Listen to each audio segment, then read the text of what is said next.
पिछले वीडियो में हमने बांग्लादेश में हो रहे हिंदुओं के कत्लेआम के बारे में बात की थी। साथ में हमने ये भी बताया था कि बांग्लादेश में जो हो रहा है उसके पीछे हाथ है एक ऐसे संगठन का जिसने आज भारत में भी अपने पैर पसार दिए। इसीलिए हमें इनके इतिहास को बहुत ही बारीकी से समझना होगा। देखो, जमात की हिस्ट्री है वो बहुत ही पुरानी है। इसे 1941 में यानी कि आजादी से भी पहले सैयद अबुल अलामुद्दीन ने बनाया था, जो चाहते थे कि पूरे भारत में शरिया कानून है वो लागू हो जाए। लेकिन पार्टीशन के बाद वो पाकिस्तान चले गए और इनके जमात ईस्ट और वेस्ट पाकिस्तान में एक्टिव हो गए। लेकिन फिर 1971 में बांग्लादेश लिबरेशन के दौरान जमात इस्लामी इस पार्टीशन से इस लिबरेशन के सख्त खिलाफ थे और इसीलिए इस संगठन के करीब 50,000 लोगों ने रजाकार को ज्वाइन कर दिया, जो उस टाइम भी माइनॉरिटी को ये वो टारगेट कर रही थी। रजाकार्स का उर्दू में मतलब होता है हेल्पर्स, यानी कि जो लिबरेशन के दौरान पाकिस्तानी आर्मी की मदद कर रही थी और बांग्लादेश में फ्रीडम फाइटर्स को मार रही थी, उनके फ्रीडम मूवमेंट को कम करने की कोशिश कर रही थी। अब इनके संगठन जमात इस्लामी को बांग्लादेश ऑलरेडी 2 बार है वो बैन कर चुकी है। यूएसए ने तो इसे आतंकी संगठन है वो घोषित कर दिया, लेकिन इसके बावजूद भी आज ये अलग अलग नामों से ऑपरेट किया जा रहा है, एक्टिव है। और जैसा मैंने आपको पिछले वीडियो में बताया था, इसका जो स्टूडेंट शाखा है इस्लामिक छात्र सबीर, यही बांग्लादेश में हो रहे स्टूडेंट प्रोटेस्ट का मास्टरमाइंड है। अब अगर आप सोच रहे हो कि ये सब तो पड़ोसी देश में हो रहा है, हमें इससे क्या, ये तो बांग्लादेशी आतंकी संगठन है। लेकिन समस्या यहाँ पे ये है कि यही आतंकी संगठन हमारे देश में भी घुस चुका है आज, और आज यहाँ पर एक्टिव भी हो चुका है। यूएनएचसीआर यानी कि United Nations high commissioner for refugee की ऑफिशियल इंटरनेशनल रिपोर्ट्स के मुताबिक भारत में काफी सारे बॉम्ब ब्लास्ट के पीछे इसी संगठन का हाथ है। 2013 में बोध गया टेम्पल, जो कि एक इंटरनेशनल जगह है, वहाँ इन्होंने 9 सीरियल बॉम्ब ब्लास्ट करवाए थे। 2014 में वेस्ट बंगाल के बुधवान जिले में हुआ खागरागढ़ ब्लास्ट और 2018 में कालाचक्र मोनेस्ट्री में दलाई लामा को मारने के लिए जो बॉम्ब ब्लास्ट हुआ था, इन सभी ब्लास्ट के पीछे इसी संगठन का हाथ। और ये इंटेल भी फोर्सेस को इन्हीं आतंकियों ने दिया। असल में इन ब्लास्ट के बाद पुलिस ने जांच शुरू किया था, जो कई सालों तक चला। लेकिन आखिरकार फरवरी 2018 में Kolkata special task forces STF ने 6 इलीगल बांग्लादेशी को गिरफ्तार किया, क्योंकि उन बांग्लादेशी के उसी जमाते आतंकी संगठन के साथ लिंक्स पाए गए। इनसे जब पूछताछ हुई, उसके बाद कहीं जाकर हमें पता चला कि इस आतंकी संगठन ने तो भारत में एक पूरा जाल बिछा रखा। बैन होने के बाद ये संगठन भारत में जमाते उल मुजाहिदीन नाम का एक आतंकी संगठन चला रहे, जो बेसिकली उसी आतंकी संगठन का एक हिस्सा है। यूएनएचसीआर की रिपोर्ट्स के मुताबिक भारत के इन सभी ऑपरेशन को लीड कर रहा था एक बंदा, सलाउद्दीन सालिया, जो खुद इस्लामिक छात्र सबीर यानी कि जमात इस्लामी का जो स्टूडेंट शाखा है उसी का एक मेंबर है। और 2014 में ये बंदा बांग्लादेश से भारत इलीगली भाग के आया। दरअसल सालिया अपने कॉलेज टाइम से इस्लामिक छात्र शिविर का मेंबर था, पर बाद में उसने जमात की एक आम टेरर शाखा जमात उल मुजाहिदीन बांग्लादेश यानी कि जेएमबी ज्वाइन कर दिया। भारत में इलीगली एंट्री मारने के बाद इसी बंदे ने अपने संगठन का एक नया शाखा जमात उल मुजाहिदीन भारत में शुरू किया, JMI, and he was extremely successful. यहाँ आने के कुछ ही सालों में उसने 8 यूनिट खड़े कर दिए, जिसमें से हर यूनिट में आज 10 से 12 मेंबर्स ऑपरेट करते हैं। और हाँ, मैं फिर से बता दूं कि ये सब यूएनएचसीआर की रिपोर्ट में ही मेंशन है। और तो और उसी रिपोर्ट में उन्होंने इनकी डिटेल स्ट्रेटेजी बताई।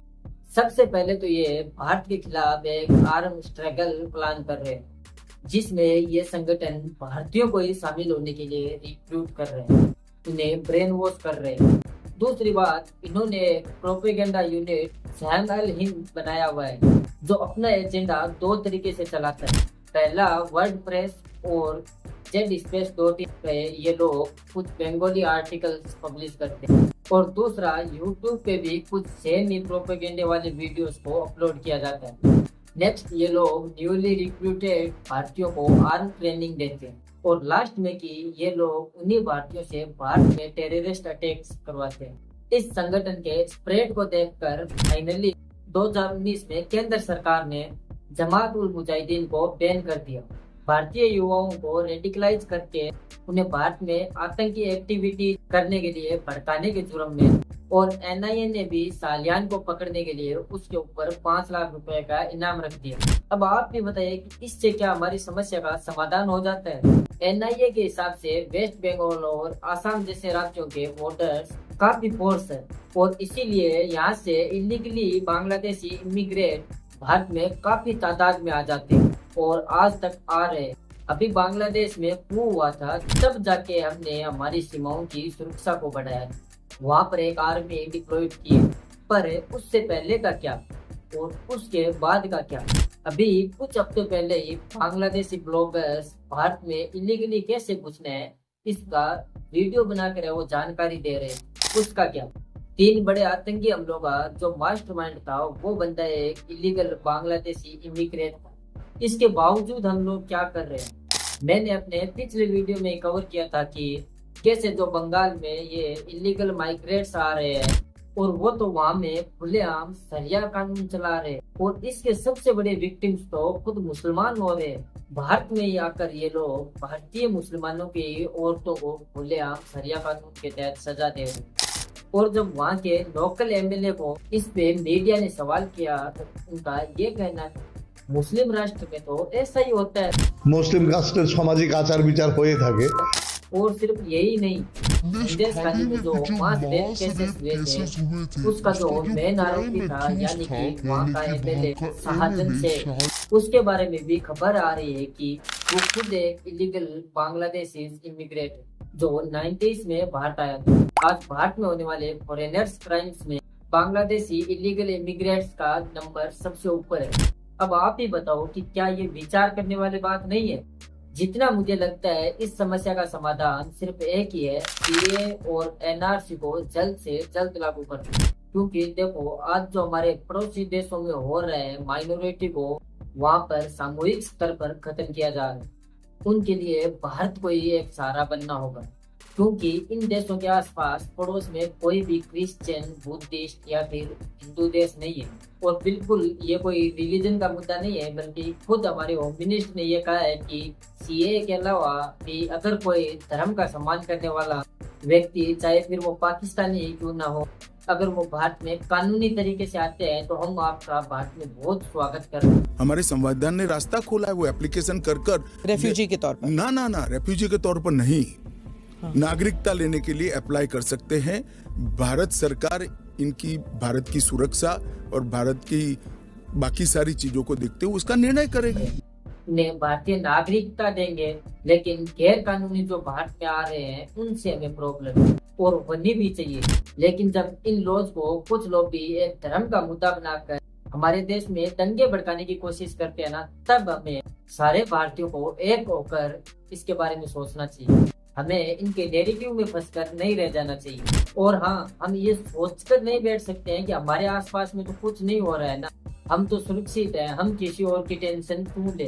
मार्टिन नीमोलर ने वर्ल्ड वॉर 2 में नाजी के लिए जो पोएम लिखी थी ना, वो आज भारत पे बिल्कुल सटीक बैठ रही। पहले वो मेरे शहर में आए, लोगों को मारने लगे, मैं चुप रहा। फिर वो लोग मेरे मोहल्ले में आ गए, मैंने अपने कान बंद कर। फिर वो लोग मेरे पड़ोस में आ गए, मैंने अपनी आंखें बंद कर। लेकिन जब वो मेरे घर पर आए और मैं चिल्लाया तो मुझे सुनने वाला कोई बचा ही नहीं। और हाँ, मैं आपको फिर से बता दूं कि हम यहाँ भारत की राष्ट्रीय सुरक्षा खतरे के बारे में बात कर रहे हैं। जब एक आतंकी हमला होता है तो वो ये देख के नहीं होता है कि इसमें मारे जाने वाले हिंदू कितने होंगे और मुस्लिम कितने होंगे या फिर क्रिश्चियन। इसीलिए बांग्लादेश के माइनॉरिटी का, वहाँ के हिंदुओं का हम सबको आवाज बनना होगा। और हमारे देश में इनकी ये रेडिकल सोच है, न पहले इसकी जिम्मेदारी भी हमें ही लेनी होगी। बाकी आप लोगों को अगर ये वीडियो पसंद आता है तो कृपया करके वीडियो को लाइक जरूर कीजिएगा, अपने दोस्तों के साथ वीडियो को शेयर कीजिए और कमेंट बॉक्स में वो आप अपनी राय जरूर दीजिएगा। वीडियो देखने के लिए आप सभी का बहुत बहुत धन्यवाद। जय श्री राम, जय सनातन धर्म की, हर हर महादेव।